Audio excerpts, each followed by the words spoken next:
نحمده ونصلي على رسوله الكريم اما بعد فاعوذ بالله من الشيطان الرجيم بسم الله الرحمن الرحيم رب اشرح لي صدري ويسر لي امري واحلل عقدة من لساني يفقهوا قولي. آج ہم پڑھیں گے الواحد، اللہ سبحانہ وتعالی کے ناموں میں سے.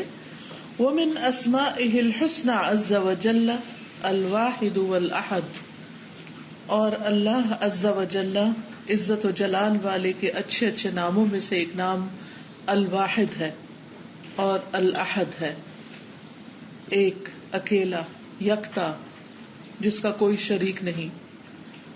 قال اللہ تعالی وَإِلَٰهُكُمْ إِلَٰهٌ وَاحِدٌ لَا إِلَٰهَ إِلَّا هُوَ الرَّحْمَٰنُ الرَّحِيمُ، اور اللہ تعالی کا فرمان ہے اور تمہارا الہ ایک ہی الہ ہے جس کے سوا کوئی الہ نہیں، وہ الرحمن اور الرحیم ہے. اور الہ کا معنی معبود برحق، یعنی حقیقی معبود جس کی عبادت کی جائے وہ صرف ایک اللہ ہی ہے. وقال اللہ تعالی، اور اللہ تعالی کا فرمان ہے، قل اللہ خالق کل شیء وہو الواحد القہار، کہہ دیجئے اللہ ہی ہر چیز کا خالق ہے اور وہ اکیلا تسلط والا ہے. وقال اللہ تعالی، اور اللہ تعالی کا فرمان ہے، قل هو اللہ احد، کہہ دیجئے کہ وہ اللہ ایک ہے. یعنی یہ تینوں آیات اس بات پر دلالت کر رہی ہیں کہ اللہ سبحانہ وتعالی الواحد ہے، الاحد ہے. ان آیات میں اس کی یہ صفت نظر آ رہی ہے. بسم اللہ الرحمن الرحیم قل هو اللہ احد. گویا اللہ سبحانہ وتعالی نے اعلان کر دیا ہے کہ وہ ایک ہے، اور حقیقت بھی یہی ہے کہ اللہ سبحانہ وتعالی کے سوا کوئی اور الہ ہو نہیں سکتا، کیونکہ خالق بھی وہی ہے، مالک بھی وہی ہے، ہر چیز اس کی پیدا کی ہوئی ہے، اسے کسی نے پیدا نہیں کیا. وہ سب کو کھلاتا ہے، اسے کوئی نہیں کھلاتا. تو اس لیے الہ ہونے کے لائق بھی وہی ہے، اور صرف وہی، کوئی اس کی الوہیت میں شریک نہیں ہو سکتا. اللہ تبارک و تعالی هو الواحد الفرد الذي لم يزل وحده ولم يكن معه آخر، الاحد الذي لا شبیہ له ولا نظیر. اللہ تبارک و تعالی وہی اکیلا ہے، هو الواحد، الفرد، اکیلا، الذی لم یزل وحدہ، جو ہمیشہ سے ایک ہی رہا ہے. یعنی ایسا نہیں کہ کبھی ایک سے زیادہ تھا اور پھر اس کے بعد ایک ہو گیا، نہیں، وہ ہمیشہ سے اکیلا ہی ہے. ولم یکن معہ آخر، اور اس کے ساتھ کوئی دوسرا کبھی بھی نہ تھا. الاحد، وہ اکیلا، الذی لا شبیہ لہ، جس کی کوئی شبیہ نہیں، جس کے مشابہ کوئی نہیں، جس سے ملتا جلتا بھی کوئی نہیں، ولا نظیر، اور نہ کوئی مثال. یعنی اللہ سبحانہ وتعالی جیسا ہونا تو دور کی بات، اس کے مشابہت بھی کوئی نہیں رکھتا، اس کے قریب تر بھی کوئی نہیں. وہ اپنی تمام صفات میں، اپنی ذات میں، اپنی قوت میں، اپنے علم میں، تمام صفات میں سب سے منفرد ہے. وَهُوَ سُبْحَانَهُ الْإِلَٰهُ الْوَاحِدُ الْأَحَدُ الَّذِي لَا إِلَٰهَ إِلَّا هُوَ وَحْدَهُ لَا شَرِيكَ لَهُ فِي ذَاتِهِ وَلَا فِي أَسْمَائِهِ وَلَا فِي صِفَاتِهِ وَلَا فِي أَفْعَالِهِ لَيْسَ كَمِثْلِهِ شَيْءٌ وَهُوَ السَّمِيعُ الْبَصِيرُ. وَهُوَ سُبْحَانَهُ، اور وہ اللہ سبحانہ وتعالی الإلہ الواحد الأحد، وہ معبود حقیقی ہے کہ جو ایک ہے، اکیلا ہے. الذی لا الہ الا ہوا، وہ جس کے سوا کوئی الہ نہیں، وحدہ، وہ ایک ہی ہے. لا شریک لہ، جس کا کوئی شریک نہیں. کیسے؟ فی ذاتہ، اس کی ذات میں، یعنی کوئی بھی اللہ پاک کی ذات میں اس کا شریک نہیں. اور ولا فی اسمائہ، اور اس کے ناموں میں بھی کوئی شریک نہیں، اس جیسے نام بھی کسی کے نہیں، اس کے نام بھی سب سے اچھے ہیں. وَلِلَّهِ الْأَسْمَاءُ الْحُسْنَى فَادْعُوهُ بِهَا. ولا فی صفاتہ، اور نہ اس کی صفات میں، ولا فی افعالہ، اور نہ اس کے کاموں میں. یعنی ان تمام چیزوں میں وہ منفرد ہے، یکتا ہے. لیس کمثلہ شیء، اس جیسی کوئی چیز ہی نہیں. وہو السمیع البصیر، اور وہ سننے والا، دیکھنے والا ہے. لیس کمثلہ شیء وہو السمیع البصیر.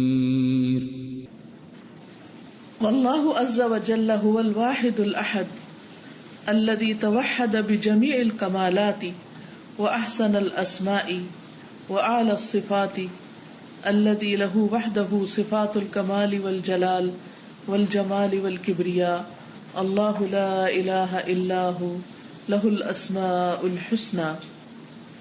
واللہ عز وجل، اور اللہ جو عزت و جلال والا ہے، هو الواحد الأحد، وہی ایک اکیلا ہے، الذی وہ جو، توحد اکیلا ہوا، بجمیل کمالاتی سارے کمالات کے ساتھ، یعنی جتنے بھی اس کے کمال ہیں، اس کے جو پرفیکشن ہے ہر چیز میں، اس کی کریشن میں، اس کی حکمت میں، اس کی تدبیر میں، اس کی سمع میں، بصر میں، تو ان میں کوئی بھی اس کا شریک نہیں، اس جیسا کوئی بھی نہیں. وہ احسن الاسماء، اور اچھے اچھے ناموں میں بھی کوئی اس کا شریک نہیں. بات وہی ایک دوسرے طریقے سے کہی گئی ہے تاکہ مزید ذہن میں راسخ ہو جائے. ایک ہی بات کو اگر مختلف طریقوں سے کہا جائے تو وہ دل میں اچھی طرح بیٹھ جاتی ہے. وَأَعْلَى الصِّفَاتِ، اب یہ بالکل وہی باتیں جو اوپر کے پیراگراف میں ہو چکی ہیں، لیکن طریقہ مختلف ہے کرنے کا. اور اعلیٰ صفات میں بھی کوئی اس کا شریک نہیں. الذی لہ وحدہ صفات الکمال والجلال، وہی رب، وہی ہستی کہ اکیلے اسی کے لیے ہیں صفات الکمال اور جلال، والجمال والکبریا، صفات الجمال اور کبریا یعنی بڑائی کی. اللہ لا الہ الا ہوا لہ الاسماء الحسنى، اللہ نہیں کوئی الہ مگر وہی، اسی کے ہیں اچھے اچھے نام. یعنی اگر ہم اس کی صفات کا جائزہ لیں تو کچھ صفات میں کمال اور جلال نظر آتا ہے اور کچھ میں جمال اور کبریائی نظر آتی ہے. یعنی اس کے مختلف نام اس کی مختلف صفات کا اظہار کرتے ہیں، اس سے اس کی مختلف صفات سامنے آتی ہیں. کہیں اللہ سبحانہ وتعالیٰ کا مہربان ہونا، الرحمن اور الرحیم ہونا، اور کہیں القہار اور الجبار ہونا. تو یہ سب دراصل اسی کی صفات ہے اور ان میں کوئی اور شریک بھی نہیں. واللہ جل جلالہ هو الواحد الاحد الذي يجب ان تصرف العبادۃ له وحده لا شریک له، فهي خالص حقه سبحانه، وهو المعبود بحق، وغيره يعبد بباطل، والعبادة خالص حقه فلا يجوز صرفها لغيره، كما قال سبحانه: قل إن صلاتي ونسكي ومحياي ومماتي لله رب العالمين لا شريك له وبذلك أمرت وأنا أول المسلمين. اور اللہ جل جلالہ هو الواحد الاحد، وہی ایک اکیلا ہے، الذی وہ جو، یجب واجب ہے، لازم ہے، ان تصرف العبادۃ لہ وحدہ، کہ اسی کی طرف عبادت پھیری جائے، اسی کی طرف اسی کی عبادت کی جائے. صرف کا مطلب پھیرنا، یعنی کسی اور کی طرف نہیں رجحان ہو بلکہ اللہ سبحانہ تعالیٰ ہی کی طرف انسان اپنی ساری عبادتوں کا رخ موڑ دے. لا شریک لہ، جس کا کوئی شریک نہیں. فہی، پس وہ کیا، عبادت.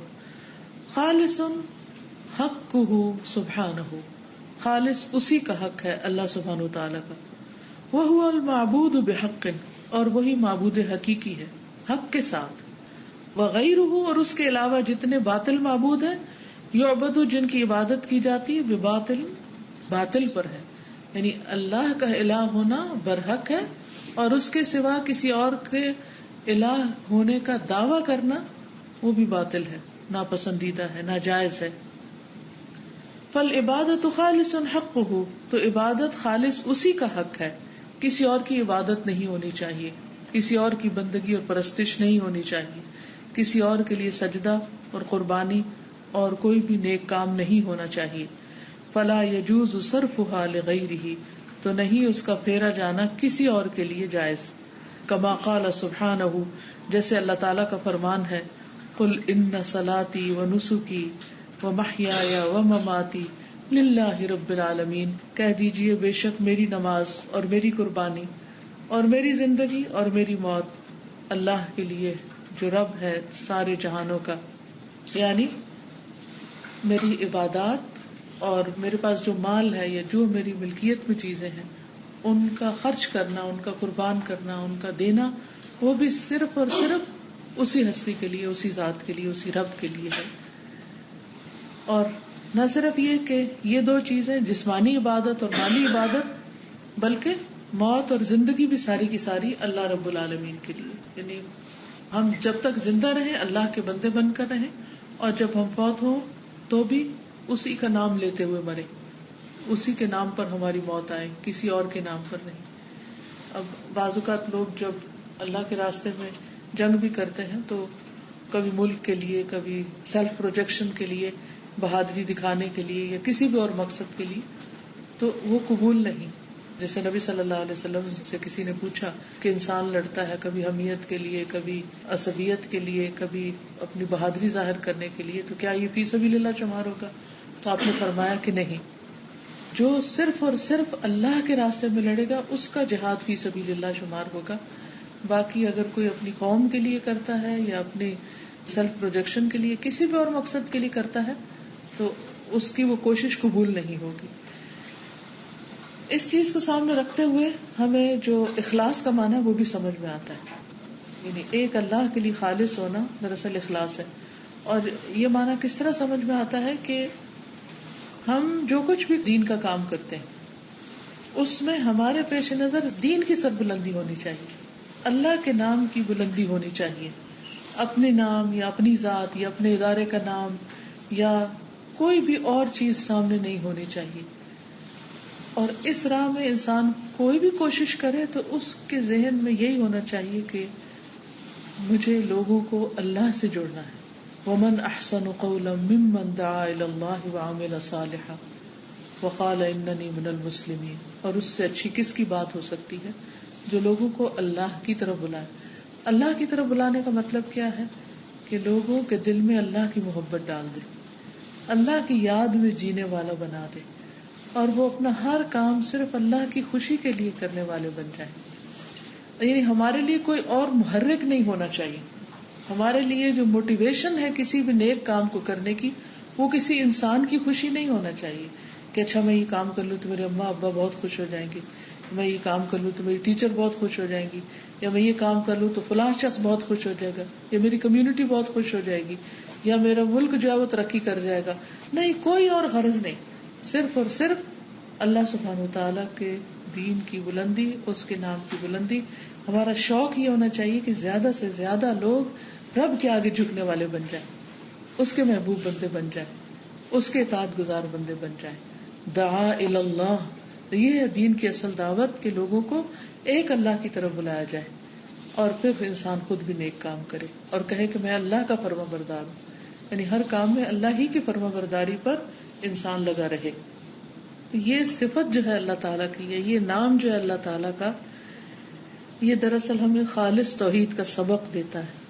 اور خالص توحید یہ ہے کہ ہماری ساری عبادتیں صرف اللہ رب العزت کے لیے ہو جائیں. اور عبادت میں صرف نماز روزہ ریچولز نہیں، بلکہ زندگی کا ہر کام، یعنی اللہ تعالیٰ کو صرف وہی کام پسند آئے گا جو ہم اس کے لیے کرنے والے ہوں گے. یعنی چھوٹی سے چھوٹی نیکی اور بڑے سے بڑا کام، ہر چیز کے پیچھے اللہ کی محبت اور اللہ رب العزت کی خوشی. اور پھر اگر یہ معیار بن جائے انسان کا، یہ کرائیٹیریا بن جائے، تو انسان پھر ہمیشہ یہ دیکھے گا کہ کون سا کام ایسا ہے کہ جس سے میرا رب خوش ہوتا ہے. وہ یہ نہیں دیکھے گا کون سا کام مجھے کنوینئنٹ ہے، وہ یہ نہیں دیکھے گا کہ کس کام میں میرا دل بہت خوش ہوتا ہے، وہ یہ نہیں دیکھے گا کہ کس کام سے مجھے بہت شہرت ملے گی یا کس کام سے مجھے کوئی دنیا کا فائدہ مل جائے گا. وہ ان چیزوں کو نہیں دیکھے گا. تو اس کی ڈیسیژن میکنگ کتنی آسان ہو جائے گی. زندگی کے سارے فیصلے آسان ہو جاتے ہیں جب انسان کے سامنے اللہ رب العزت کی محبت اور اس کی عبادت اور صرف اسی کے لیے کام کرنے کا جذبہ پیدا ہوتا ہے. انسان تھک کے بھی نہیں تھکتا کیونکہ اس نے کسی انسان کے لیے نہیں کیا ہوتا کچھ، اپنے رب کے لیے کیا ہوتا ہے. اور جب رب کے لیے کرتا ہے تو کوئی اس کا شکریہ ادا کرے یا نہ کرے، کوئی اس کی تعریف کرے کہ نہ کرے، نہ اسے تعریف کی بھوک ہوتی ہے اور نہ کسی انسان کی مدد کی بھوک ہوتی ہے کہ کوئی میری مدد کرے گا تو میں آگے بڑھوں گا. یہی وہ چیز ہے، اسی صفت کو سمجھنے کے بعد انسان کے اندر سیلف موٹیویشن آتی ہے جو کہ نیکی میں آگے بڑھنے کے لیے اور مرتے دم تک اس راستے پر استقامت اختیار کرنے کے لیے بے حد ضروری ہے.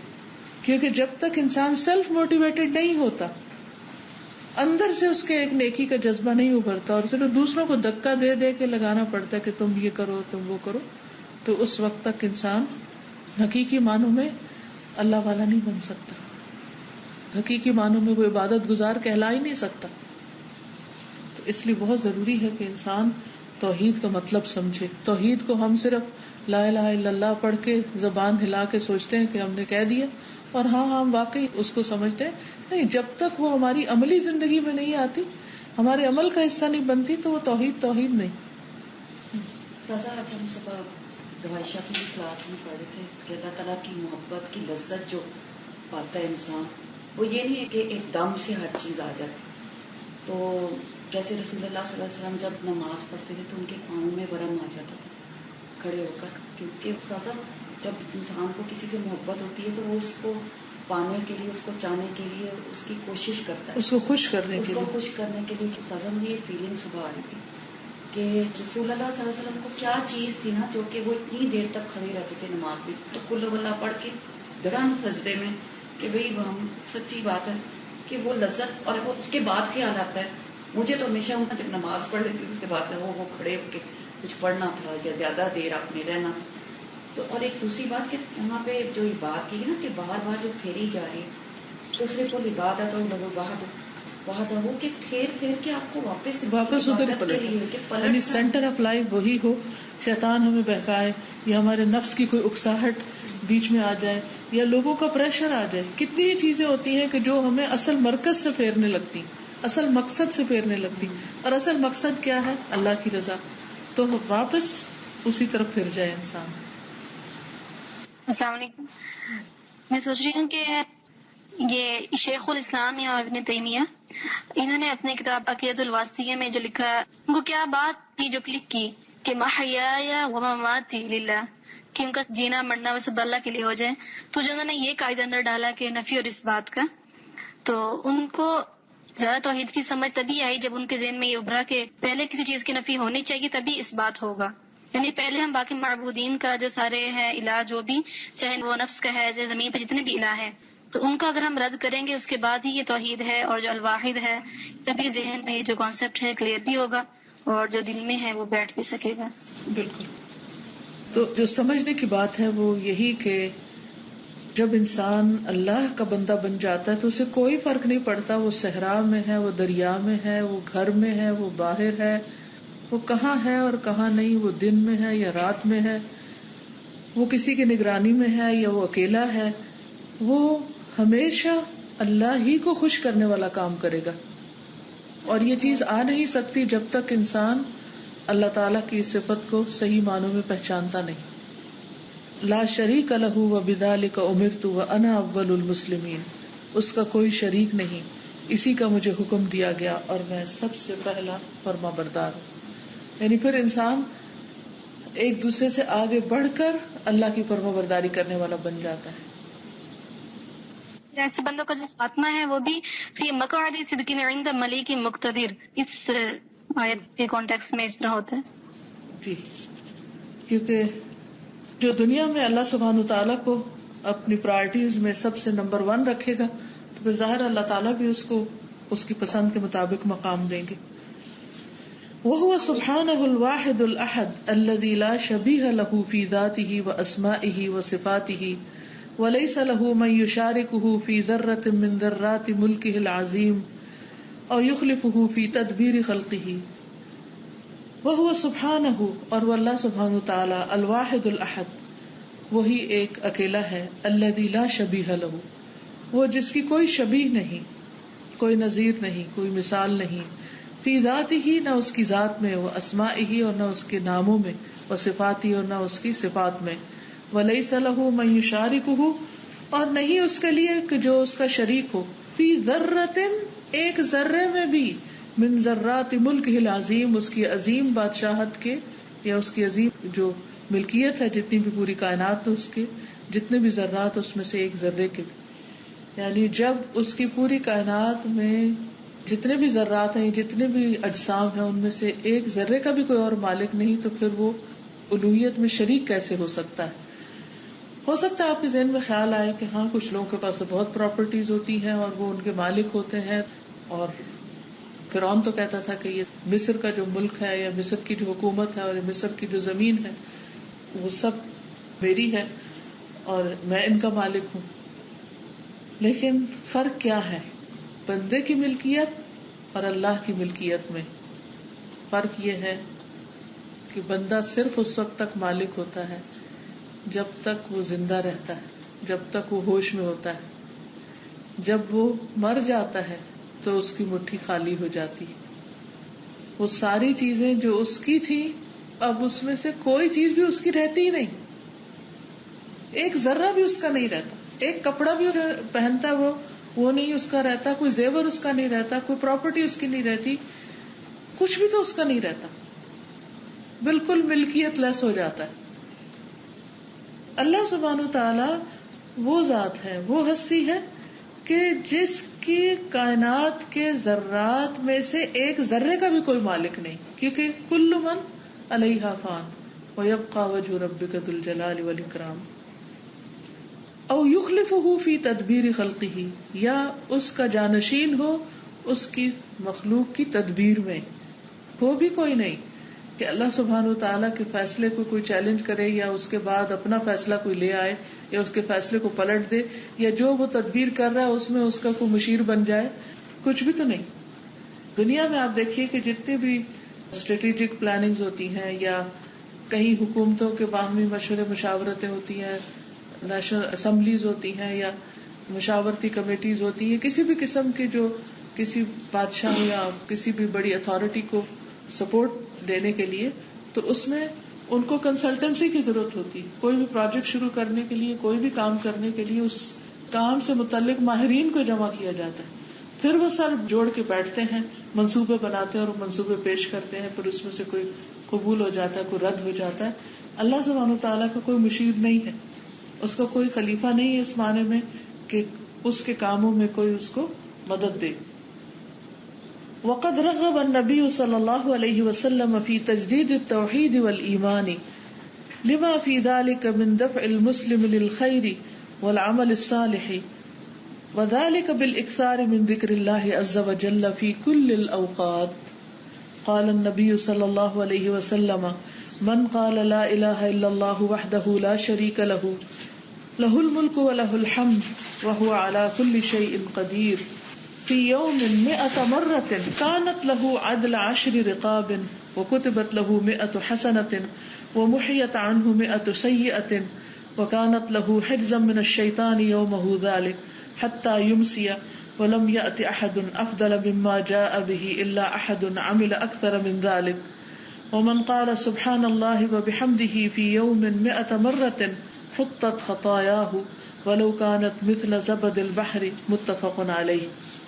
وقد رغب النبی صلی اللہ علیہ وسلم اور نبی صلی اللہ علیہ وسلم نے رغبت دلائی ہے فی تجدید التوحید والایمان، توحید اور ایمان کی تجدید میں، کہ ان کو انسان نیا کرتا رہے، تازہ کرتا رہے، ان کی تجدید کرتا رہے، ان کو رینیو کرتا رہے، ریفریش کرتا رہے. اس کی ترغیب دلائی ہے کیونکہ ایمان بھی پرانا ہو جاتا ہے، سینے میں انسان کے پرانا ہو جاتا ہے، جس طرح انسان کا لباس پرانا ہو جاتا ہے، باقی چیزیں پرانی ہو جاتی ہیں، تو اسی طرح ایمان بھی پرانا ہو جاتا ہے. تو ہر روز صبح اٹھ کر ہمیں پھر تجدید کی ضرورت ہوتی. نبی صلی اللہ علیہ وسلم نے اس تجدید کا طریقہ بتا دیا. دیکھیے جیسے ہم صبح اٹھتے ہیں نا تو اپنا منہ ہاتھ دھوتے ہیں یا غسل کرتے ہیں، صاف ستھرے کپڑے پہنتے ہیں، تو اسی طرح ہمارے دل کو بھی صفائی کی ضرورت ہوتی ہے یا اس کو بھی ایک تازگی کی ضرورت ہوتی ہے، اس کو بھی ایک وضو کی ضرورت ہوتی ہے یا ایک غسل کی ضرورت ہوتی ہے، تجدید کی ضرورت ہوتی ہے، فریش اپ ہونے کی ضرورت ہوتی ہے. تو یہ جو ذکر ہے یہ انسان کے اندر کو دھو ڈالتا ہے اور اس کو ایک نیا انسان بنا دیتا ہے، ایک قوی انسان بنا دیتا ہے. ورنہ انسان یہ نہ کہے کہ اچھا وہ میں نے کل پرسوں کیا جو تھا، یہ پڑھا جو تھا، اور ایک دفعہ میں نے زندگی میں لا الہ الا اللہ پڑھا ہوا ہے تو کافی نہیں ہے، میں ہوں نا مسلمان. نہیں، ہر روز تجدید چاہیے. تو اس کے لیے طریقہ کیا کیا؟ لما فی ذالک، کیونکہ اس میں ہے من دفع المسلم للخیر، مسلمان کے لیے خیر کے کاموں کی طرف جانے کی ایک پش، والعمل الصالح، اور نیک عمل کی، یعنی اس طریقے پر انسان کو نیک کام کرنے اور خیر کے کام کرنے کی موٹیویشن ملتی ہے. وذالک بالاکثار من ذکر اللہ عز وجل فی کل الاوقات، اور یہ حاصل ہوتا ہے کثرت سے اللہ کا ذکر کرنے سے عز وجل کے فی کل الاوقات، تمام اوقات میں. اور یہ کیفیت انسان کو نصیب ہوتی ہے ہر وقت اللہ کا ذکر کرنے یا اس کی کثرت اختیار کرنے. یعنی جتنا جتنا انسان اللہ کا ذکر زیادہ کرتا ہے اتنا اتنا اس کے ایمان کی تجدید ہوتی جاتی ہے، اس کے اندر ایک اللہ کی محبت بڑھتی ہے، نیکی کا کام کرنے کا جذبہ بڑھتا ہے، کیونکہ اس کا دل زندہ ہونے لگتا ہے، دل پرسکون ہونے لگتا ہے. الا بذکر اللہ تطمئن القلوب، وہ ذکر اس کو راغب کرتا ہے مزید نیکیاں کرنے پر. قال النبی صلی اللہ علیہ وسلم، نبی صلی اللہ علیہ وسلم نے فرمایا، من قال، جس نے کہا، یعنی جس نے پڑھا، لا الہ الا اللہ وحدہ لا شریک لہ، لا الہ الا اللہ، نہیں کوئی الہ مگر اللہ، وحدہ لا شریک لہ، وہ ایک ہے، اس کا کوئی شریک نہیں، لہ الملک، اسی کے لیے ہے بادشاہت، ولہ الحمد، اور اسی کی ہے تعریف، وہو علی کل شیء قدیر، اور وہ ہر چیز پر قدرت رکھتا ہے، خوب قادر ہے. فی یومن، ایک دن میں 100 مرۃ، 100 بار، یعنی یہ تسبیح اگر کوئی دن میں 100 بار پڑھتا ہے تو اس کو کیا اجر ملتا ہے؟ کانت لہ، ہے اس کے لیے عدل 10 رقاب، 10 گردنیں آزاد کرنے کے برابر. وکتبت لہ 100 حسنہ، اور لکھی جاتی ہیں اس کے لیے 100 نیکیاں.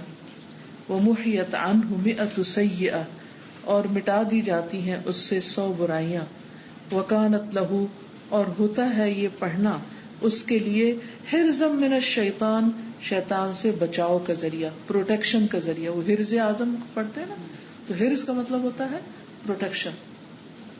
یومہ ذالک، اس کے اس دن میں، یعنی جو شخص 100 دفعہ یہ تسبیح پڑھتا ہے پورے دن شیطان کے شر سے محفوظ رہتا ہے. حتی یمسی، یہاں تک کہ شام ہو جائے. ولم یأت احد افضل مما جاء به الا احد عمل اکثر من ذلك، اور نہیں کوئی شخص لاتا افضل اس سے جو یہ شخص لاتا ہے مگر یہ کہ جو اس سے بڑھ کر عمل کرے. یعنی 100 سے زیادہ دفعہ جو پڑھے گا اس کا اجر اور ثواب اور اس کی نیکی زیادہ لکھ لی جائے گی، ورنہ باقی سب لوگ اجر میں، درجے میں اس سے کم ہیں. اب ہمیں سوچنا چاہیے کہ کتنی دیر لگتی ہے 100 دفعہ پڑھنے میں، اور کیا چیز ہے جو ہمیں روکے ہوئے ہے. دنیا میں اگر ہمیں کوئی بھی طریقہ پتا چل جائے کہ جس کے ذریعے ہم سب سے آگے نکل سکیں، اگر یہ ہماری نیکیوں کے پہاڑ ہمیں دکھا دیے جائیں اور ہر ایک کا بتا دے یہ فلاں کا، یہ فلاں کا، یہ فلاں کا ہے، تو اپنے کو دیکھ کے ہمارا حال کیا ہوگا؟ کیسی شرمندگی ہوگی؟ اس وقت ہمارا کیا دل چاہے گا کہ ہمارا سب سے زیادہ ہوتا. دنیا کی چیزیں دیکھ کر چونکہ مادی چیزیں نظر آتی ہیں تو پھر حسرتیں بھی انسان کو محسوس ہوتی ہیں، لیکن نیکی میں جو پیچھے رہ جاتا ہے تو کوئی ریگریٹس نہیں ہوتے اس کو. اور کتنی فضول فالتو باتیں ہم کرتے ہیں، ان میں سے کچھ باتیں کٹ ڈاؤن کر لیں اور ان کو ریپلیس کر لیں ان تسبیحات کے ساتھ، تو ایمان کی تجدید بھی ہوگی، اور باقی جتنی کمی کوتاہی ہم سے ہو جاتی ہے عمل میں وہ بھی پوری ہو جائے گی انشاءاللہ. ومن قال سبحان اللہ وبحمدہ فی یوم 100 مرۃ، اور جو کوئی 100 دفعہ کہے سبحان اللہ وبحمدہ ایک دن میں، حطت خطایاہ، گرا دی جاتی ہیں اس کی خطائیں، ولو کانت مثل زبد البحر، خواہ وہ خطائیں سمندر کی جھاگ برابری کیوں نہ ہو. جھاگ جو ہوتی ہے نا اس کا طریقہ ہی ہوتا ہے کہ وہ اوپر اٹھتے اٹھتے اٹھتے بہت بڑی نظر آتی ہے، یعنی کہ اگر پائلز بھی لگ جائے نا گناہوں کے تو اس کو بھی یہ تسبیحات مٹا دیتی. لیکن ہم میں سے کتنے لوگ ہیں کہ جو روز اس ذکر کی پابندی کرتے ہوں. پابندی کے لیے ایک مفید چیز یہ ہے کہ انسان کسی نہ کسی وقت کے ساتھ کام کو باندھ لے. مثلاً کون سا کام دنیا کا ایسا ہے جو آپ روز کرتے ہیں؟ فار ایگزامپل آپ کوکنگ روز کرتے ہیں، یا آپ صفائی روز کرتے ہیں، یا آپ مثلا سبزی بنا رہے ہیں، کچھ بھی. تو اس میں یہ 100 دفعہ پڑھنے کے 10 منٹ لگیں گے، 7 منٹ لگیں گے. تو ان 7 منٹس میں اپنے لیے پابندی کر لیں کہ میں نے کوئی اور بات نہیں کرنی، صرف یہی تسبیح پڑھنی. تو سبحان اللہ و بحمدہ، سبحان اللہ و بحمدہ 100 دفعہ ہو جائے گی. بعض اوقات یہ ہوتا ہے نا ہاتھ میں کچھ پکڑا ہوتا تو تسبیح گن نہیں سکتے، لیکن اگر ایک دفعہ گن کے ٹائم دیکھ لیں، گھڑی آگے رکھ کے کہ 100 دفعہ جب میں نے پڑھا تو کتنا ٹائم مجھے لگا، اتنا ٹائم فکس کر لیں کہ میں نے اتنے ٹائم کے لیے یہ تسبیح پڑھنی، اور اس سے زیادہ ہو جائے تو کیا ہی کہنا. اگر خالی ہو ہاتھ تو پھر تو ہاتھوں پہ بھی یہ دیکھیں نا اللہ نے نشان لگا دیے ہیں، ایک ہاتھ پہ 7 ٹائمز پڑھ لیں. میرا اگر کونچ کی سائڈ پہ تو میں یہ سوچ لیتی ہوں کہ اس مسجد سے اس مسجد تک مجھے جانا ہے، تو جاتے وقت سبحان اللہ اور پھر ہم نہیں پڑھنا، آتے وقت لا الہ الا اللہ. بالکل. تو وہ جو بھی ہوتے ہیں آپ کی کانسنٹریشن اس پہ نہیں جاتے، کچھ اسٹیپ پہ ہوتی ہے اور آپ وہ پڑھتے جاتے ہو اور آگے بالکل مسجد تک پہنچتے تو آپ کو پتہ اتنی کاؤنٹنگ آپ کی ہو جائے. بالکل بالکل. یعنی ہر شخص کچھ نہ کچھ اپنی پابندی رکھے. مثلاً میں جب یونیورسٹی میں پڑھتی تھی تو اس وقت ہم بس پہ جاتے تھے، تو ہاسٹل سے بس پہ بیٹھتے اور یونیورسٹی تک جاتے، تو اس کی میں نے کچھ تسبیحات رکھی ہوئی تھی، اور پھر واپسی کی اسی طرح. تو اب وہ بیٹھتے ہی پہلا کام یہ ہوتا تھا کہ فوراً شروع ہو جاتے، اللہ کہ کوئی پیپر ہو یا کچھ تو پڑھتے ہوئے جائے، ادروائز تسبیحات. تو مجھے لگتا ہے کہ اس سے بہت فائدے ہوتے ہیں. یعنی یہ جو انہوں نے انوکھا فائدہ لکھا جس کا تجربہ میں نے کیا ہے کہ ذکر کی کثرت سے نیکی کے کاموں کی موٹیویشن ملتی. یعنی جب آپ سست ہو رہے ہوتے ہیں نا کہ آپ کا دل نہیں چاہتا کچھ کرنے کو، پتا ہوتا ہے یہ کرنا ہے لیکن اچھا کرتے ہیں اور پھر وقت گزر جاتا ہے، پھر نہیں ہوتا. تو اس کا علاج یہ ہے کہ انسان کثرت سے ذکر کرے اور ان تسبیحات کو پڑھے. اب خواتین جو جم میں جاتی ہیں یا واک کرتی ہیں، وہ تو بہت ہی بیسٹ ٹائم ہوتا ہے یہ سب کچھ کرنے کا. یعنی ہر شخص اپنی مصروفیات کے مطابق دیکھ سکتا ہے کہ اس کو سب سے زیادہ سوٹیبل ٹائم کون سا ہے، بس مقرر کر لے. یعنی کئی کام ہوتے ہیں نا جو کبھی کبھی ہم کرتے ہیں، اور کئی کام ایسے ہوتے ہیں جو روز کرتے ہیں جن کے بغیر گزارا ہی نہیں.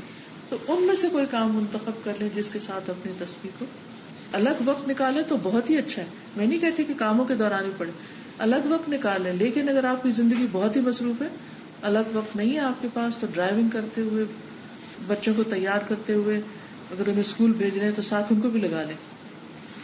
ہمارا دبئی سے شارجہ جاتے ہوئے ملا سے بہت زیادہ ہمیں ٹریفک ملتا ہے، 1-1.5 گھنٹہ ہم وین میں ہوتے ہیں، میں اور میری اسٹوڈینٹس. تو میں کرتی تھی، پہلے مجھے لگا کہ شوق ہے میں ان کو بتاؤں، وہ سارا راستہ آج کتنی ٹریفک ہے، آج کتنی ٹریفک، اس کی تسبیح ہوتی رہتی. پھر اس کے بعد ایک دن میں نے ان سے شیئر کر دیا، میں کہا آپ یہ دیکھو کہ اس وقت میں درود ابراہیمی پڑھنا عام روٹین میں بہت مشکل ہے، لا الہ الا اللہ وحدہ لا شریک 100 ٹائمز پڑھنا، سبحان اللہ و بحمدہ ہو جاتی ہے، لیکن یہ پڑھنا ہمارے لیے مشکل ہوتا ہے. ویری نیکسٹ ڈے ماشاءاللہ ہر اسٹوڈنٹ کا الحمدللہ. بس صرف یہ کہ سب کو یاد دہانی کرانی پڑتی ہے، سکھانا پڑتا ہے، توجہ دلانی پڑتی. میں تو بچوں کے ساتھ بھی، جب چھوٹے چھوٹے بچے بھی ساتھ گاڑی میں بیٹھے تو ایک دفعہ یاد دہانی کرا دیتی، چلو تسبیح کرو، درخت لگاؤ. 2 سال پہلے میرے بیٹے کی سرجری ہوئی تھی اپنڈکس کی، 10 سال کا تھا، تو لیٹا فٹ بال میں نہیں جا سکتا ہوں، ابھی this is not the right time. تو وہ ہی اسٹارٹڈ گیٹنگ ویری ہوپلیس. تو میں اس کو پھر بیٹھ کے بتا رہی ہوں یہ چیز تم پڑھو گے نا، دیکھو یہ پارٹی میں بیٹا ٹرپ لگی ہوئی ہے، تو مجھے صرف لیٹے یہ اگر کر لو تو دس از واٹ یو گین. تو وہ سوچتا رہا، پھر تھوڑی دیر کے بعد اس نے اوکے شو می. تو میں اس کو بولے یہ پڑھو. پھر اس نے کہا اچھا ٹھیک ہے، ہاؤ مینی ٹائمس. پھر وہ لیٹے اب اٹھ نہیں سکیں، کچھ کر نہ سکیں، تو وہ کاؤنٹنگ بیٹھ کے کرتا رہا. میں نے کہا 82. تو وہ کر کے پوری 100 ہو گئی، ڈن. تو پھر اب تھوڑی دیر کے بعد کہتے anything else I should read, کیونکہ مزہ بھی آتا ہے. تو وہ ایک اس کے لیے وہ بھی ہو گیا کہ اچھا ٹھیک ہے اب روز میں نے اتنے اذکار کرنے ہیں کیونکہ میں اب اور کچھ کر نہیں سکتا. تو وہ الحمدللہ وہ تو اس کے ہو گئے.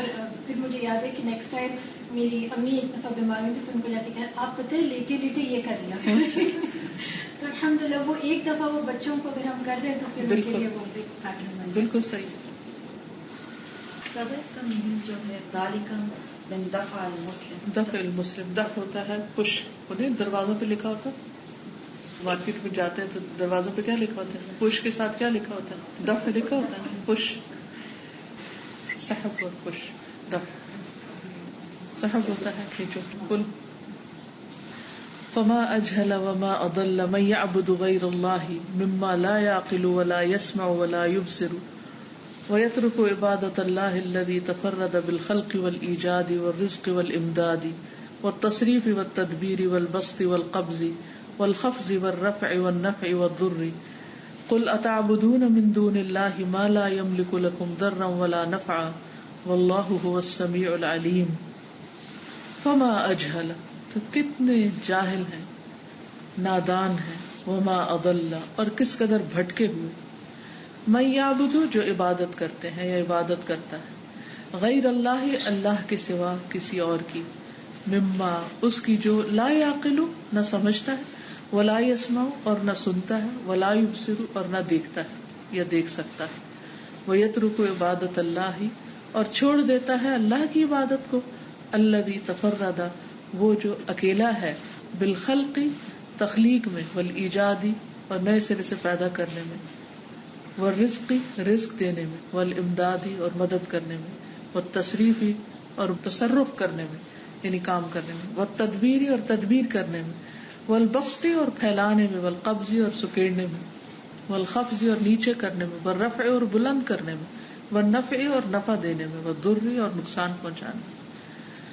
قل، کہہ دیجیے، اتعبدون من دون اللہ، کیا تم عبادت کرتے ہو اللہ کے سوا، ما لا یملک لکم ضرا، جو نہیں مالک تمہارے لیے کسی نقصان کے، ولا نفعا، اور نہ نفع کے، واللہ هو السمیع العلیم، اور اللہ ہی سننے والا ہے، جاننے والا ہے. یعنی اگر انسان صرف اتنی بات سوچ لے کہ اللہ کے سوا اور جس چیز کی طرف وہ مائل ہوتا ہے، خصوصاً بت وغیرہ یا جامد چیزیں جن کی عبادت کرتا ہے، ان کی تو نہ کوئی عقل ہے، نہ سمجھ ہے، اور نہ وہ کچھ کرنے کے قابل ہے، نہ نفع دے سکتے نہ نقصان دے سکتے، تو ان کے آگے جھکنا اور ان سے ڈرنا اور ان سے نفع نقصان کی توقع رکھنا کس قدر احمقانہ بات ہے. لیکن اتنی سی بات انسان کی سمجھ میں نہیں آتی جو بڑی بڑی باتیں کر رہا ہے. آج ہی میں پڑھ رہی تھی کہ لیٹسٹ مشن ہے پلوٹو کی طرف، وہ اس کے قریب پہنچ گیا اور 9 سال اس کو لگے ہیں وہاں تک پہنچنے میں، اور کتنے بلین مائلز جو ہیں وہ اس نے طے کیے ہیں، اور پوری اس کی ہسٹری بتائی ہوئی تھی. میں یہ سوچ رہی تھی کہ اللہ نے انسان کو اتنی عقل دی ہے کہ زمین پہ بیٹھ کے وہ سیارے بھیج رہا ہے دوسرے پلانٹس کی طرف. پلوٹو کافی دور ہے، اور وہاں کی سرفیس کیسی ہے، اور 4 چاند ہیں وہاں کے. ہم تو زمین پہ 4 چاند لگاتے رہتے ہیں، اور وہاں کے چاندوں کو دیکھ رہے ہیں، اور وہاں کی سرفیس کو جو دور سے کلرفل نظر آتی ہے، تو فوٹوز کے بلیک اینڈ وائٹ ہیں وغیرہ وغیرہ، تبصرے بہت سے. تو میں یہ سوچ رہی تھی کہ جس انسان کو اللہ نے اتنی عقل دی، وہ اللہ کا حق کیوں نہیں پہچان پاتا؟ آخر وہ کیا مشکل ہے کہ اس کو یہ سب کچھ نظر نہیں آتا کہ یہاں تک تو انسان کو پہنچنے میں اتنی دیر لگی ہے، وہ خود بھی نہیں پہنچا، وہ تو صرف مشینیں پہنچی ہیں. تو بنایا کس نے؟ کون ہے جس نے اس کو اتنے ضبط میں رکھا ہوا ہے کہ وہ کسی اور سیارے سے ٹکرا کے اس کو توڑ پھوڑ نہیں دیتا؟ تو اس طاقت کو کیوں نہیں محسوس کرتے؟ کیا واقعی یہ اتنا مشکل فلسفہ ہے کہ سمجھ میں نہ آئے؟ لیکن حقیقت یہ کہ انسان صرف اپنی خواہشات کی وجہ سے حق کو نہیں پہچان پاتا، کیونکہ خواہشات کی لیئرز جو ہوتی ہیں نا، وہ انسان کے دل پہ اندھیرا ڈال دیتی، انسان کی آنکھ پہ پردہ ڈال دیتی، پھر اس کو سچائی نظر نہیں آتی، اور انسان جب سچائی دیکھ نہیں پاتا تو اس کو فالو بھی نہیں کرتا. حقا ان من عرض علیہ الحق فردہ عوقب بفساد قلبہ وعقلہ ورأیہ وحیاتہ، کما قال سبحانہ واما ثمود فہدیناہم فاستحبوا العمى على الهدى فاخذتهم صاعقة العذاب الہون بما كانوا يكسبون. حقا، سچ بات یہ ہے، حق یہی ہے، ان بے شک، من عرض علیہ، جس پر بھی پیش کیا گیا، الحق حق، فردہ، پھر اس نے اس کو پھیر دیا، لوٹا دیا، نہیں قبول کیا. عوقب بفساد قلبہ وعقلہ، وہ سزا دیا گیا دل اور عقل کے بگاڑ کے ساتھ. یعنی جو حق کو قبول نہیں کرتا اس کی عقل ٹیڑھی ہو جاتی ہے اور اس کا دل ٹیڑھا ہو جاتا ہے، اور یہ اس کے لیے سزا ہوتی ہے. اللہ اس سے بچائے. فلما زاغوا ازاغ اللہ قلوبہم، جب وہ ٹیڑھے ہوئے تو اللہ نے ان کے دل ٹیڑھے کر دیے. تو اس بات سے بہت ڈرنا چاہیے انسان کو کہ حق سامنے نظر آ جائے، صحیح بات پتہ چل جائے تو پھر انسان اس کو ایکسپٹ کر لے. کیونکہ جب انسان اس کو ایکسپٹ نہیں کرتا تو پھر کیا ہوتا ہے، پھر اس کو حق نظر نہیں آتا. اللہ اس سے صلاحیت چھین لیتا ہے کہ وہ حق دیکھ سکے.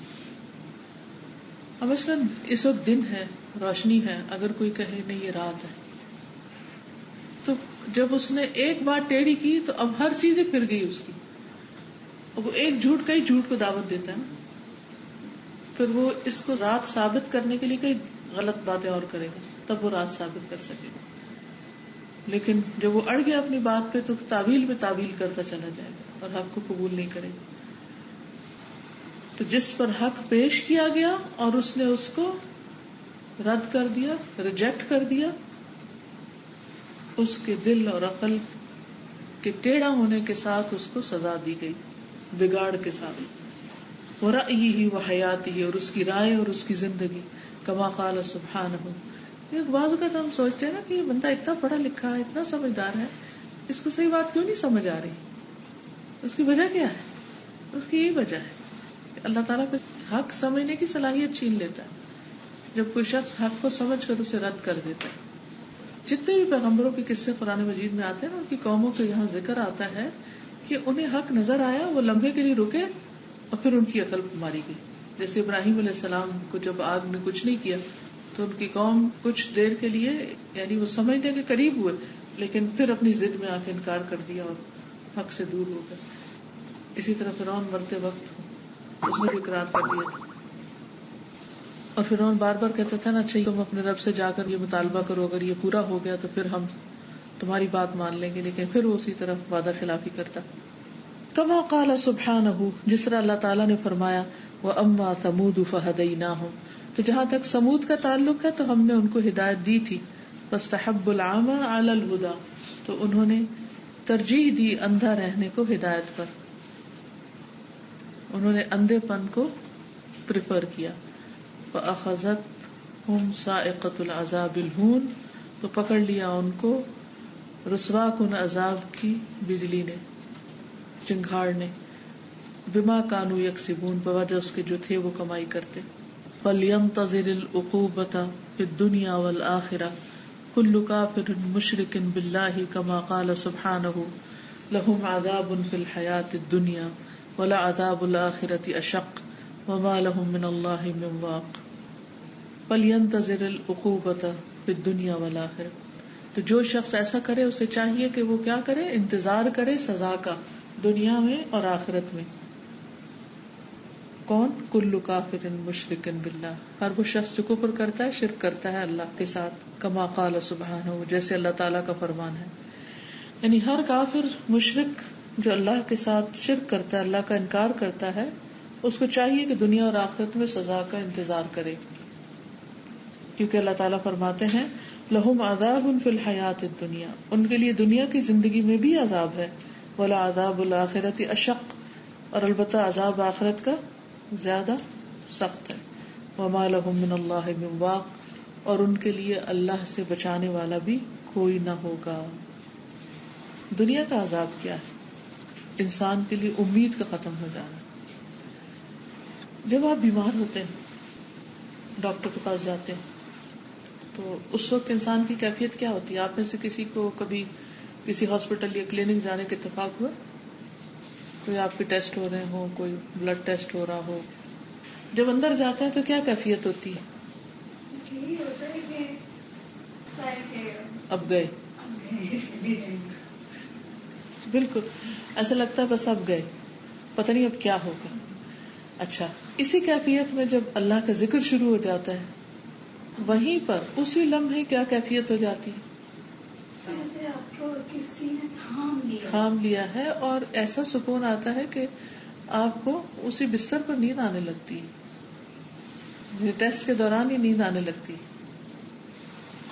مجھے یاد ہے ایک دفعہ بہت سال پہلے میری MRI ہوئی تھی، اور یہ جو تسبیح ہے لا الہ الا اللہ وحدہ لا شریک لہ، اسی کو پڑھتے پڑھتے مجھے یوں لگا میں اتنی وسیع جگہ پر ہوں اور مجھے تنگی کا احساس ہی ختم ہو گیا کہ میں کسی ٹیوب کے اندر ہوں، کیونکہ اتنی خاموشی ہوتی ہے اس وقت کہ انسان کو خوب ذکر کا موقع مل جاتا ہے، کوئی ڈسٹرب نہیں کرتا. اس وقت ہمیشہ میرے ذہن میں خیال آتا ہے، اس وقت اس جگہ اس بستر پر جب کوئی کافر یا مشرک یا کوئی اللہ کو نہ ماننے والا لیٹتا ہے تو اس کے دل کی حالت کیا ہوتی ہوگی. ہمیں تو یہ پتا ہے کہ ہمارے ساتھ جو بھی ہوگا وہ ہمارے حق میں اچھا ہے. مومن کے لیے تو ہر حال میں بھلائی ہے، اگر اس کو مشکل آتی ہے اور اس پہ وہ صبر کرتا ہے تو بھی بھلائی ہے، اور اگر خوشی ملتی ہے اور شکر ادا کرتا ہے تو بھی اس کے لیے بھلائی. تو جو اللہ پر ایمان نہیں رکھتے ان کے لیے کیا بھلائی، وہ کہاں کھڑے. زیادہ چھٹی میں نہیں نا، میں نے سرجری کے لیے ہاسپٹل گئی اور وہاں پر جا کے میں نے باجی کو بتایا تھا کہ ڈاکٹر نے ہمیں انجیکشن لگایا کہ سن کرنے کے لیے سرجری ہونے کی، تو مجھے کوئی سن نہیں ہوا. تو پھر اس کے بعد کوئی نشہ نہیں آیا، پھر مجھے نہیں کوئی پین ہوا نہ کچھ، پتہ نہیں اللہ تعالیٰ پہ فکر رکھتا، میں دعائیں بھی پڑھتی رہی. اس کے بعد تھوڑی دیر کے بعد مجھے ڈاکٹر پوچھے دوبارہ انجیکشن لگاؤ. میں کچھ پڑھ رہی تھی، سمجھ رہے تھے کہ شاید میں کوئی پین ہو رہا ہے اس طرح سے.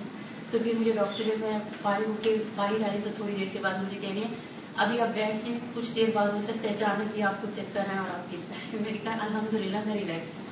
پھر اس کے بعد میں اذکار پڑھتی رہی.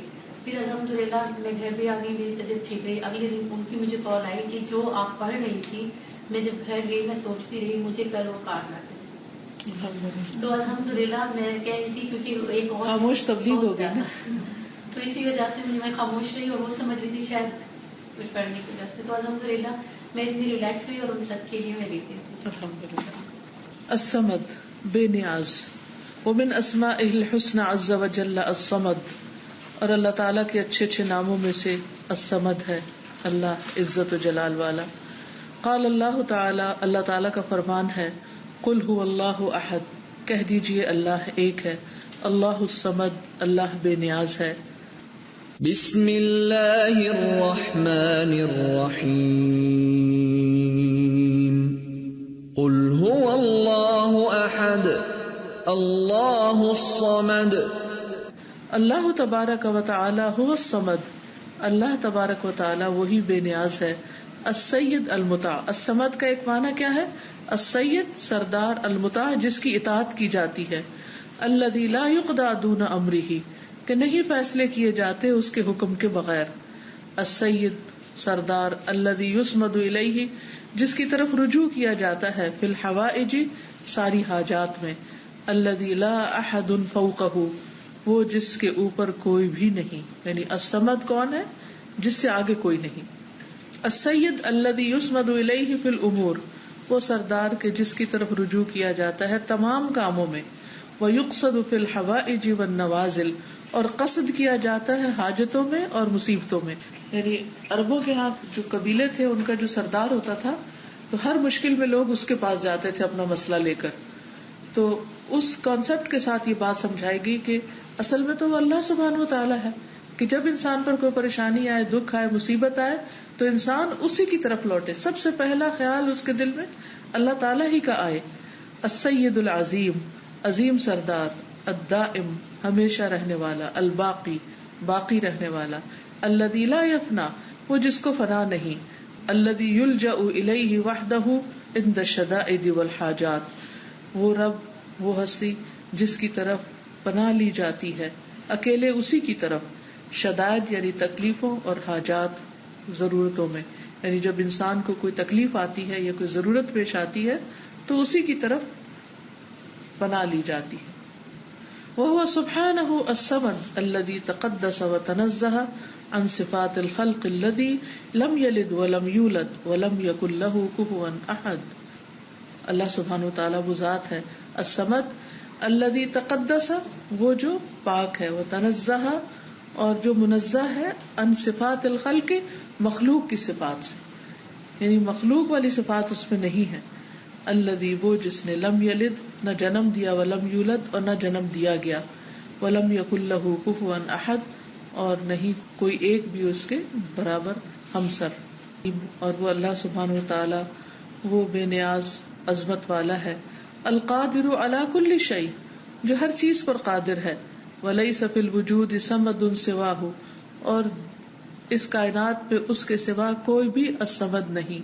فہو الواحد الاحد الفرد الصمد وہی ایک اکیلا ہے اکیلا جو بے نیاز ہے.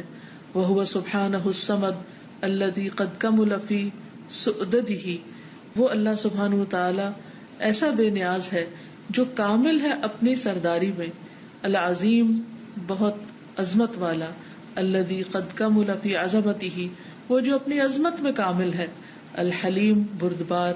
الذی قد کمل فی حلمہ جو اپنے حلم میں کامل ہے. الغنی الذی قد کمل فی غناہ ایسا غنا والا بے نیاز جو اپنی بے نیازی میں کامل ہے. الجبار الذی قد کمل فی جبروتہ وہ تسلط والا جو اپنے تسلط میں کامل ہے. العالم الذی قد کمل فی علمہ وہ عالم جو اپنے علم میں کامل ہے. الحکیم الذی قد کمل فی حکمتہ ایسا حکیم جو اپنی حکمت میں کامل ہے. الصمد ایسا بے نیاز. الذی قد کمل فی انواع الشرف والسؤدد وہ جو کامل ہے شرف اور بزرگی اور سرداری کی ساری اقسام میں. یعنی شرف ہوتا ہے کسی کی بلندی, اس کی بلندی اور اس کی جو بزرگی ہے اس میں ہر لحاظ سے کامل ہے. لہو سبحانہ الاسماء الحسنى اللہ سبحانہ تعالیٰ ہی کے لیے ہیں اچھے اچھے نام. والصفات العلی اور بلند صفات. کما قال سبحانہ جیسے اللہ تعالیٰ کا فرمان ہے اللہ لا الہ الا ہو لہ الاسماء الحسنى اللہ نہیں کوئی الہ مگر وہی اسی کے ہیں اچھے اچھے. واللہ عز وجل هو الصمد الباقی الدائم الذي لا يفنى ولا يزول الاول بلا ابتداء الدائم بلا انتہاء. كما قال سبحانه عن نفسه هو الاول والآخر والظاہر والباطن وهو بكل شيء علیم. اور اللہ عز وجل وہی بے نیاز ہے باقی دائمی. الذی وہ جو لا یفنا ولا یزول جس کو نہ فنا ہے نہ زوال. الاول ایسا اول بلا ابتدا ابتدا کے بغیر. الدائم بلا انتہا دائمی ہمیشہ رہنے والا جس کی کوئی انتہا ہی نہیں. He has no beginning no end. کما قال سبحانہ وتعالی هو الاول والآخر والظاہر والباطن جیسا کہ اللہ تعالیٰ نے خود فرمایا کہ وہی اول ہے وہی آخر ہے وہی ظاہر اور وہی باطن. وَهُوَ بِكُلِّ شَيْءٍ عَلِيمٌ اور وہ ہر چیز کو خوب جاننے والا ہے. هو الأول والآخر والظاهر والباطن وهو بكل شيء عليم. والأحد هو الصمد اسمان من اسماء الله عز وجل. الأحد اور الصمد اللہ کے دو نام ہیں عز وجل کے بہت سے ناموں میں سے. یدلان دونوں دلالت کرتے ہیں علی احدیت الذات المقدسۃ الموصوفۃ بصفات الکمال. احدیت وحدانیت پر. الذات المقدسۃ مقدس ذات کی یعنی اللہ تعالی کی. الموصوفہ جو موصوف ہے صفات کمال کے ساتھ یعنی جس کی ساری صفات کامل ہیں. فالاحد یشعر بوجودہ الخاص الذی لا یشارکہ فیہ غیرہ ایسا احد جو اپنے خاص وجود کے ساتھ یشعر شعور دیتا ہے جس میں کوئی اور شریک نہیں. والصمد اور الصمد یشعر یعنی شعور دیتا ہے بجمیع صفات الکمالی ساری صفات کمال کا. لأنہ الذی کمل فی سؤددہ کیونکہ وہ اپنی سرداری میں کامل ہے. واللہ سبحانہ هو المستحق ان یکون هو الصمد دون سواہ اللہ سبحانہ تعالیٰ ہی مستحق ہے کہ وہی الصمد ہو اپنے علاوہ ہر ایک کے یعنی ہر ایک کے علاوہ وہ خود ہی الصمد ہو. لأن كل ما سوى الله محتاج إليه من كل وجہ کیونکہ اس کے سوا جو بھی کوئی ہے وہ اسی کا محتاج ہے ہر حال میں ہر لحاظ سے. من كل وجہ ہر طرح سے. یعنی صرف اللہ ایسا ہے جو کسی کا محتاج نہیں، اس کے علاوہ جتنی بھی مخلوق ہے وہ ساری کی ساری مختلف طریقے سے اسی کی محتاج ہے. وَلَيْسَ أَحَدٌ يَصْمُدُ إِلَيْهِ كُلَّ شَيْءٍ، اور کوئی اور ایک ایسا نہیں کہ جس کی طرف سب رجوع کرتے ہوں. سبحان اللہ. یہ بھی اگر آپ غور کریں، دنیا میں اگر کسی بادشاہ یا کسی بڑے کی طرف کچھ لوگ رجوع کرتے تو کچھ اور اس کی طرف نہیں رجوع کرتے. مثلا کسی ڈاکٹر کو دیکھیے، اور جو معاشرے میں ایسے افراد ہوتے ہیں جو کسی عہدے اتھارٹی پر ہوتے ہیں یا کسی علم کے مقام پر ہوتے ہیں، تو لوگ اپنی ضروریات میں، اپنے مسائل میں، اپنی مشکلات میں ان کے پاس جاتے ہیں. لیکن کیا سارے لوگ جاتے ہیں؟ سارے تو نہیں جاتے. یعنی کہ کوئی انسان، کوئی اور مخلوق ایسی ہے نہیں کہ جس کی طرف مشکل میں سب ہی رجوع کرتے ہوں. لیکن اللہ سبحانہ و تعالیٰ وہ ہستی ہے کہ سب کے سب اسی کی طرف. قرآن مجید میں آتا ہے یسألہ من فی السماوات والارض کل یوم ھو فی شأن، اسی سے سوال کر رہے ہیں جو آسمانوں میں اور جو زمین میں، سب اس سے مانگتے ہیں. تاکہ کافر اور منافق اور جو مشرک ہے، وہ جو اللہ کا انکار کرتے ہیں، جب سخت مصیبت آتی ہے تو سب کو چھوڑ کر اسی کو پکارنے لگتے ہیں. تو یہ معنی ہے الصمد کا کہ جس کی طرف سب رجوع کریں، جس کی جو ضرورت ہے وہ اس کے اسپیشلسٹ بس. ہاں، وہ ہر چیز کا اسپیشلسٹ. یہ بہت اچھا پوائنٹ ہے کہ عام طور پر کیا ہوتا ہے کہ ہم کسی کے پاس جاتے ہیں تو اپنی صرف اس ضرورت کے تحت جو اس سے متعلق ہے، اس کا وہ اسپیشلسٹ ہے. جب کوئی دوسری ضرورت پیش آتی ہے تو کسی اور کے پاس جاتے ہیں جس کا وہ فیلڈ ہے. دھوبی کے پاس صرف کپڑے دھلانے ہی جائیں گے، سلوانے نہیں جائیں گے. یہ ہماری حاجات ہیں، ہم چاہے ان کو جو بھی سمجھے لیکن ہم ان کے محتاج ہیں. تو جو محتاجی ہوتی ہے اسی کے پاس انسان جاتا ہے، لیکن ہر ضرورت کے لیے اس کے پاس نہیں چلا جاتا. اللہ سبحانہ و تعالیٰ وہ ہستی ہے کہ جس کے پاس ہر شخص ہر ضرورت کے لیے جاتا ہے. وَلَيْسَ أَحَدٌ يَصْمُدُ إِلَيْهِ كُلَّ شَيْءٍ، اور نہیں کوئی ایک کہ جس کی طرف ہر چیز رجوع کرے. وَلَا يَصْمُدُ هُوَ إِلَى كُلِّ شَيْءٍ إِلَّا اللَّهُ تَبَارَكَ وَتَعَالَى، اور وہ کسی اور کی طرف رجوع نہیں کرتا مگر اللہ تبارک و تعالیٰ کے. وقد اشتملت سورة الاخلاص على اسمین، اور تحقیق مشتمل ہے سورۃ الاخلاص دو ناموں پر. من اسماء اللہ الحسنی، اللہ تعالیٰ کے اچھے ناموں میں سے، الاحد والصمد، احد اور صمد. یعنی یہ وہ سورت ہے جس میں اللہ تعالیٰ کی دو صفات کا ذکر آ رہا ہے، الاحد اور الصمد کا، جو اکٹھی یہاں پر آئی ہیں. وہما یتضمنان جمیع صفات الکمال، اور وہ مشتمل ہیں تمام صفات کمال پر. یعنی یہ دو صفات ایسی ہیں جو باقی صفات کو بھی شامل کیے ہوئے ہیں. ولم یوجدا فی غیرہا من الصور، جو اس کے علاوہ کسی اور صورت میں اکٹھے نہیں آئے. ولم یوجدا، دونوں نہیں پائے جاتے یہ نام اکٹھے. کہاں؟ اس کے علاوہ کسی اور صورت میں. وَلِذَلِكَ كَانَ تَعْدِلُ ثُلُثُ الْقُرْآنِ، اسی وجہ سے یہ سورت قرآن کا ایک تہائی حصہ ہے. فَيَجِبُ عَلَى الْعَبْدِ أَن يَعْلَمَ أَنَّ اللَّهَ هُوَ الْأَحَدُ الصَّمَدُ وَحْدَهُ لَا شَرِيكَ لَهُ فَلَا يَقْصُدُ بِعِبَادَتِهِ غَيْرُهُ وَلَا يُلْجَأُ فِي هَوَائِجِهِ إِلَّا إِلَيْهِ. فَيَجِبُ عَلَى الْعَبْدِ، تو واجب ہے بندے پر، ان يعلم، کہ وہ جان لے، ان اللہ، بے شک اللہ تعالی، هو الأحد الصمد، وہی اکیلا بے نیاز ہے، وحدہ لا شریک لہ، اکیلا وہی جس کا کوئی شریک نہیں. فلا یقصد بعبادتہ غیرہ، تو نہیں قصد کیا جاتا اس کی عبادت میں اس کے سوا کسی اور کا. ولا یلجأ فی حوائجہ الا الیہ، اور نہیں رجوع کیا جاتا اپنی حاجتوں میں مگر اسی کی طرف، یا نہیں کرنا چاہیے بھی کر سکتے ترجمہ. فوا عجباً، بس کیا ہی تعجب کی بات ہے، من غفلت العباد، بندوں کی غفلت پر، امن لا یغفل عن برہم والاحسان الیہم، اس سے جو نہیں غافل ہوتا ان کے ساتھ خیر اور احسان کرنے میں. اللہ اکبر. یعنی بندوں کی غفلت کا کیا کہنا کہ اس سے غافل ہے جو ان پر مسلسل احسان کر رہا ہے، ہر لمحے ہم پر وہ احسان کر رہا ہے اور ہم اسی کو بھولے ہوئے. اللہ اکبر. کما قال سبحانہ، جیسے اللہ تعالیٰ کا فرمان ہے، قل اغیر اللہ اتخذ ولیا فاطر السماوات والارض وہو یطعم ولا یطعم، کہہ دیجئے کیا میں اللہ کے سوا کسی اور کو دوست بناؤں جو آسمان و زمین کا پیدا کرنے والا ہے اور وہ کھلاتا ہے اور کھلایا نہیں جاتا. قل انی امرت ان اکون اول من اسلم، کہہ دیجئے بے شک مجھے حکم دیا گیا کہ میں سب سے پہلے اسلام لاؤں، ولا تکونن من المشرکین، اور تمہارے ساری مشکلات ہی حل ہو جائیں، سارے مسئلے ختم ہو جائیں، جھگڑے ختم ہو جائیں.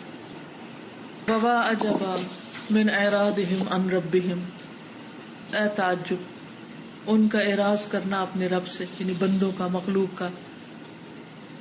وتعلقهم بعبادت من سوا، اور اس کے سوا دوسروں کی عبادت سے چمٹنا.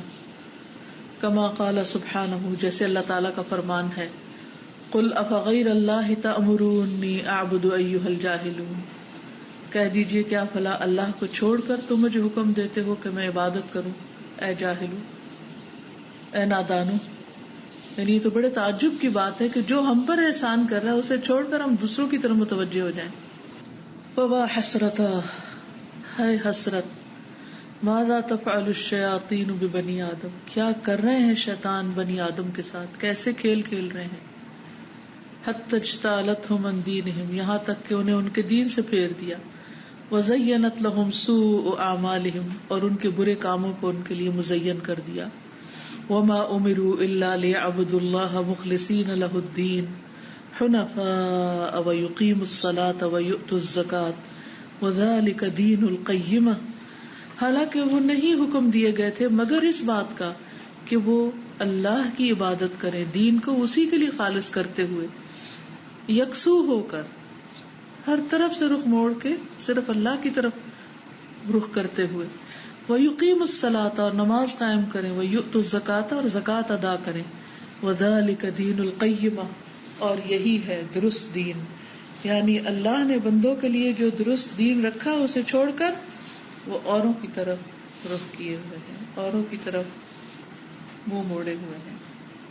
اور یہ شیطانوں نے کس طرح انسانوں کے ساتھ کھیلا، اور انسان ان کے دھوکے میں آ گئے اور ان کی عقلیں ماری گئی، مت ماری گئی. کہ اتنی سمپل، سادہ، آسان سی بات ان کی سمجھ میں نہیں آتی کہ جو ہمیں سب کچھ دے رہا ہے اس کو چھوڑ کر ہم کسی اور کی طرف آخر کیوں رجوع کریں. یہی سوچ کے کرتے ہیں کہ اللہ ہماری نہیں سنے گا، کسی اور کو بیچ میں باس. ابھی میں ایسے لوگوں کے ساتھ تھی جب میں گئی تھی امریکہ، تو وہ لوگ اللہ تعالیٰ کو نہیں مانتے، وہ لوگ ان کے ساتھ گاڑی میں تھے، تو میں نے ایسے ہی کہا کہ یا کا نابود ہوا یا کا نستعین پڑے، رستہ نہیں ملے. آپ یقین کریں یہ تو زمین اس وقت پیروں کے نیچے سے نکل کے کہنے لگے کہ اس سے زیادہ ہم جی پی ایس پہ اعتبار کرتے ہیں. استاذہ اسی طرح ہی ہے نا، یہ جو کسی چیز پہ اعتبار کرتے ہیں، مطلب سائنس پہ ہم ٹیکنالوجی کو اس طرح پریز کرتے ہیں اور ان کے پیچھے چلتے ہیں، تو وہ اس چیز سے ہی غافل ہیں کہ ہر دور کا شرک فرق رہا ہے نا، بالکل ہر دور کے بت الگ ہیں. اللہ سب کو ہدایت. جی Ustaza, before coming here, today I happened to speak to someone who, they were very practicing. Pehle I had only heard good things about them. تو آج میری ان سے بات ہوئی تو it turned out کہ they have left their deen. تو مطلب they have absolutely become an atheist. And I was so upset today. I was so upset, and I was just making that dua ki ya muqallibul qulub thabbit qalbi ala dinik. And then I thought of Ibrahim alayhi salam, you know, when he wanted faith, so he made dua to Allah, you know, give me a sign. And because he was true in it, so Allah did give him the sign. So I made that dua today ki Allah, I believe, I'm just so upset, I want a sign. And then I came to Al-Huda today, and I don't normally attend Fiqhul Qulub. So I was just in the hall today, I was doing my own work, and then I just heard that you were doing Al-Ahad. And then I just closed my books and I started listening to it. And then I heard you were doing As-Samad. And it was literally, I was like, it's my sign. I was just so happy. Alhamdulillah. الحمدللہ. اللہ ہم سب کے دلوں کو استقامت عطا کرے. Okay, سبحانک اللہم و بحمدک، اشہد ان لا الہ الا انت، استغفرک و اتوب الیک. السلام علیکم و رحمۃ اللہ وبرکاتہ.